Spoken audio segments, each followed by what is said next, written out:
Welcome back to The Express at the Oh So Sweet Sugar Boutique in Surrey. One of the many things that this place is known for, custom wedding cakes. This is my favorite one. And you know what? These cakes can take anywhere from 1 hour to 20 hours to create. All hands on deck with the 4 sisters who own the shop. But you know, cakes aren't the only thing that take prep and planning and partnership. Up next, it's a garage sale that deserves a big ol' slice of this one.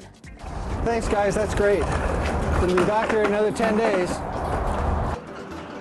These are just a few of the hundreds of items that have been donated to the garage sale being put on this month by Royal LePage North Star Realty in South Surrey. All this has to go into storage, and you know where to keep it, and then it comes back on the 12th, the morning of the 12th.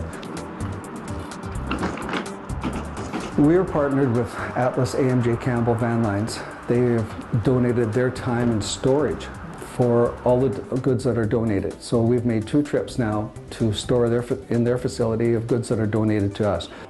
These items will all be brought back on Saturday, May 12th, the date of the big sale. Michael Trites is hoping this year will be even more successful than last. We have tents and tables, we'll have hot dogs, pop for sales, a fundraiser. We have baked goods that are going to be donated for sale. We have 2 truckloads so far of goods that we'll be trucking back in the morning of. The sale will actually start at 8:30, but our setup will take place much before that in the early hours of the morning.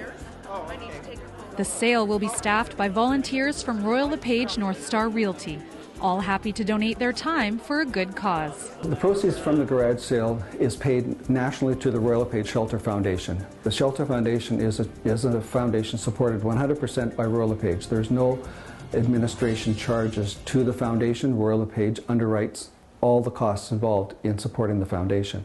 We also have the latitude to support local shelters. We are supporting this year's Sources Community Resource Center, Women's Place in South Surrey. Michael urges people to look through their homes, declutter, and donate any unwanted items to the Royal LePage North Star Realty garage sale, and to come out and support the sale and a very good cause on May 12th. In South Surrey, I'm Kendall Harris for The Express. If you'd like to donate to the garage sale, which happens on May the 12th, or you'd like to discuss sponsorship opportunities, you can contact Michael Trites at the Royal LePage website. And this next story on The Express is also about the good guys and gals. We get to meet Sugarbox's Jane Brooks, who has had great success building her business in the world of waxing. And no, we are not talking surfboards here. The only Brazilians you're going to find are not from South America.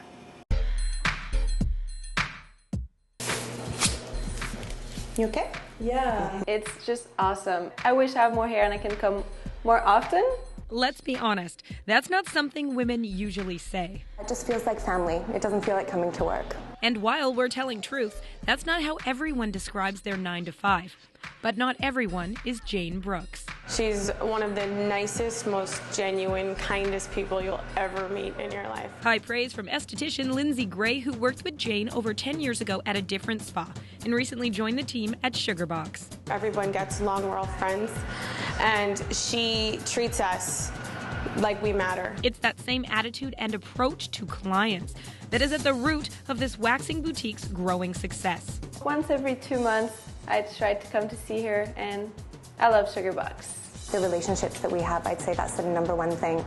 This business is built on relationships. Relationships built largely on trust, a necessity considering Sugarbox's specialty. I don't think that it's that common to have a place that specializes specifically in Brazilians or, nether region waxing. It could be a scary service. That's one of the things that makes Sugarbox so special. We have yummy smells and nice music and soft voices, and we're so friendly. You don't realize what you're coming in for until it's done. They are also pioneers of the no double dipping rule and have vajazzled many Vancouver vajayjays. The other thing that we can do is we have these Swarovski crystals too. Oh, wow, it's kind of pretty. What girl doesn't like something sparkly? We're obsessed with diamonds. Why not put them on your lady parts? I think this is lovely. Can't wait to show it. I don't know where and when, but that's lovely. It's kind of like wearing lingerie makes you feel more sexy. It's just kind of a frivolous, really fun thing to do. Whether to wow or to weed, it's working. Although Jane founded Sugarbox in 2006, since they moved to their current location in Yaletown, the company has grown 250%. We're working on Toolbox, which is boy waxing, so that's next to come. In the meantime, she's appreciating the present of the present, savoring Sugarbox's sweet success. I feel so lucky to be here, and I feel so lucky to love what I do. In Vancouver, I'm Johanna Ward for The Express. The website is mysugarbox.com for vajazzling and more. And we mean more. You can now get man-jazzling along with back, chest, and manzillions at the new edition Toolbox. You're watching The Express at the oh-so-sweet Sugar Boutique in Surrey. I know that's a lot of sugar on today's show, so how about some spice of life up next? And the person that got back first got all the loonies. Fat Tire Time in Whistler, where a toonie gets you tons. He's an exceptional painter. Consumer culture on canvas, and the witty artist behind the work. I was an artist since I can remember. The Express, we are your local voice. The Express is brought to you in part by Plum, fashion supplier to host Johanna Ward.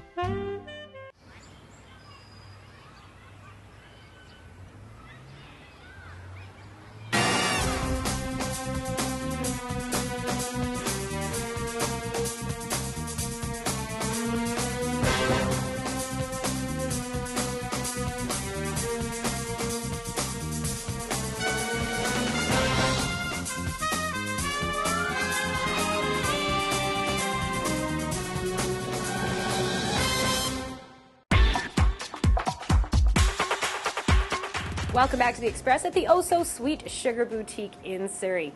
Cupcakes and cake pops, both equally as sweet, but I'm not sure which is more popular these days, although I did hear that red velvet is the most popular flavor when it comes to wedding cakes. And speaking of popularity contests, we're joining Nicole Fitzgerald in Whistler Village. Now, what do you think's more popular in Whistler, skiing or mountain biking?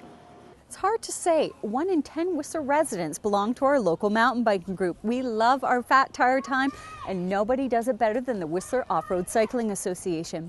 They host weekly races, rides, and skill clinics. No event is more popular than their Toonie Race.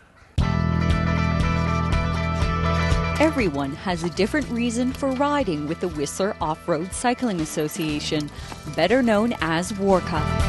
When I was a single parent, and had 2 daughters, and they participated in a lot of different sporting activities. And as a single parent, I couldn't help with the coaching or anything like that. I always resolved that when they had left the home, that I would pay back into the sport that I'd taken out as a parent earlier on. An avid BC Cup Race Series competitor, Craig McKenzie decided to pay back into the sport of mountain biking as a WARCA director. 1 in 10 Whistlerites belong to this non-profit organization of 1,600 members. WARCA's mandate is to promote mountain biking within the Whistler community. And WARCA does so through full-time trail maintenance and community programming, such as tonight's infamous weekly Toonie Ride. A long time ago, a group of friends they got together on a weekly basis. They threw a loonie into a tin, and the person that got back first got all the loonies.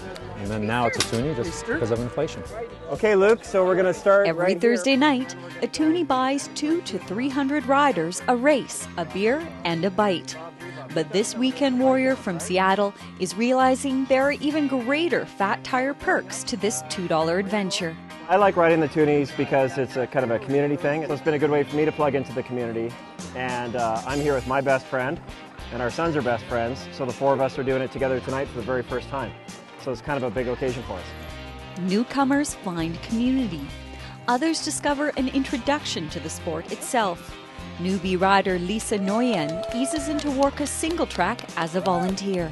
New to Whistler, so I decided to come see how the races go. I'm a little timid just because I'm scared of falling and hurting myself, but it looks amazing and everybody's super nice and excited to teach me, which is great. Jesse Melamed held on to his first place finish from the previous week, despite placing top 10 in the pro category at the Crankworks Enduro and competing nationally in Canmore earlier this summer. Tonight's Toonie victory is a significant one.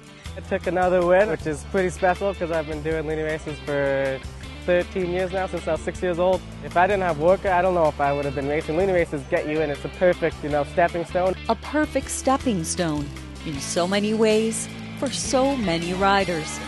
Pedal to the people. Worka is at the forefront of it all. From Whistler, I'm Nicole Fitzgerald for The Express.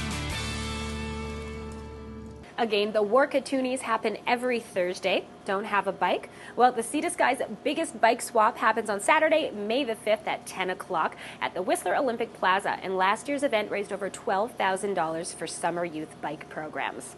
So today on The Express, we've gotten creative with mountain biking, with bikini waxing, with garage sales, and with wedding bouquets. So up next, we're going to meet a Fraser Valley artist who literally uses pop to comment on pop culture. I like getting lost in the technical challenge. There's never a smooth day. There's always something that has to be overcome. It may appear simple, putting paint to paper, but being an artist is much more than a simple exercise to artist Chris Woods.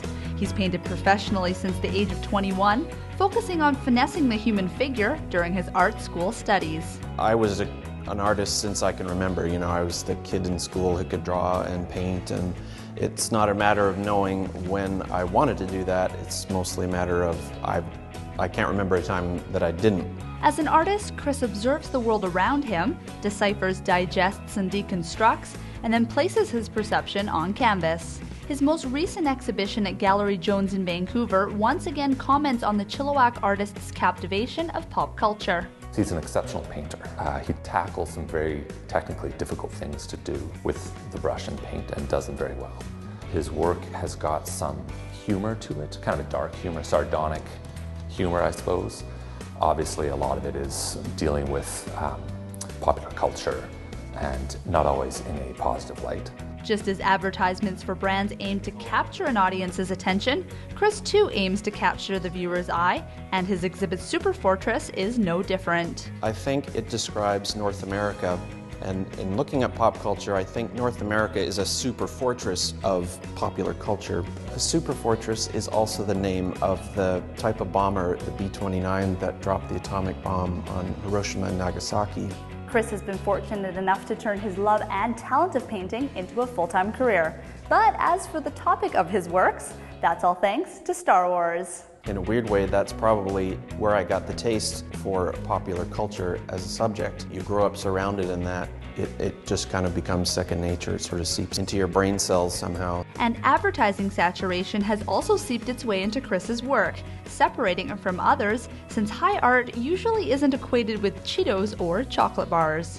Advertising and logos and McDonald's are all something that we share, and that's a subject that is really compelling because it's a way for me to connect to people.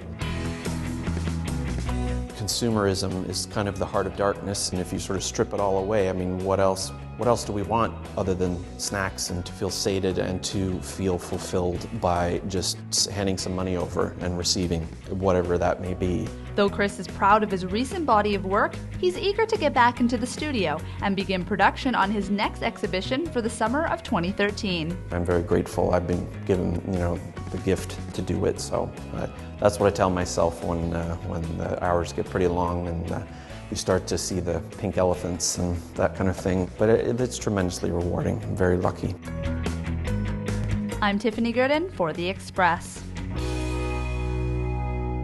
To meet more people and to find out about more things happening around the Fraser Valley, Metro Vancouver, and the Sea to Sky, we have today's Express Spotlight. The Vancouver International Children's Festival will celebrate its 35th anniversary on Granville Island. This world-renowned festival has been educating, entertaining, and inspiring young audiences since 1978.